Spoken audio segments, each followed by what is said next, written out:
നമസ്തേ പ്രിയമുള്ള പ്രേക്ഷകരെ, നാം ഇവിടെ ചർച്ച ചെയ്യുന്നത് വേദവ്യാസനാൽ വിരചിതമായ ഭഗവത്ഗീതയിലെ സാഖ്യയോഗം എന്ന 2-ാം അധ്യായത്തിലെ 4-ാമത്തെ ശ്ലോകമാകുന്നു. പ്രിയമുള്ള പ്രേക്ഷകർ, ആദ്യം ശ്ലോകം ശ്രദ്ധിക്കുക. അർജുനഃ ഉവാച കഥം ഭീഷ്മമഹം സംഘ്യേ ദ്രോണം ച മധുസൂദന ഇഷുഭിഃ പ്രതിയോത്സ്യാമി പൂജാർഹാവരിസൂദന. ഇനി ഈ ശ്ലോകത്തിൻ്റെ പദച്ഛേദം ശ്രദ്ധിക്കുക.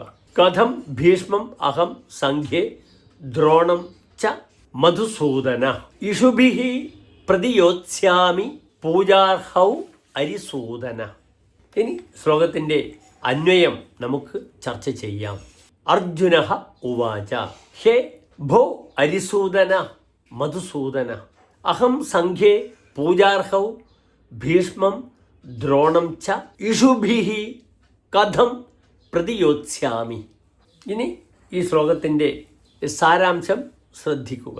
മേൽപ്പറഞ്ഞ ശ്ലോകങ്ങളിൽ 2-ാമത്തെയും 3-ാമത്തെയും ശ്ലോകങ്ങളിൽ കൃഷ്ണൻ അർജുനനോട് ചോദ്യങ്ങൾ ആരംഭിക്കുകയാണ്. ആ സമയത്ത് അർജുനൻ തൻ്റെ പ്രബലമായ സംശയം ഭഗവാനുമായി പങ്കുവെക്കുകയാണ്.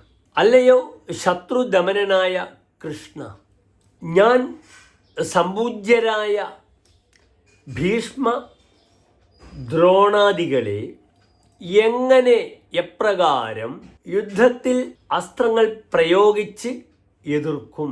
പൂജാർഹരെ പൂജിക്കേണ്ടവരെ ദ്രോഹിക്കുന്നത് പാപമാണ് എന്നാണ് ഈ ശ്ലോകത്തിലൂടെ അർജുനൻ ഉദ്ദേശിക്കുന്നത്. നമസ്തേ.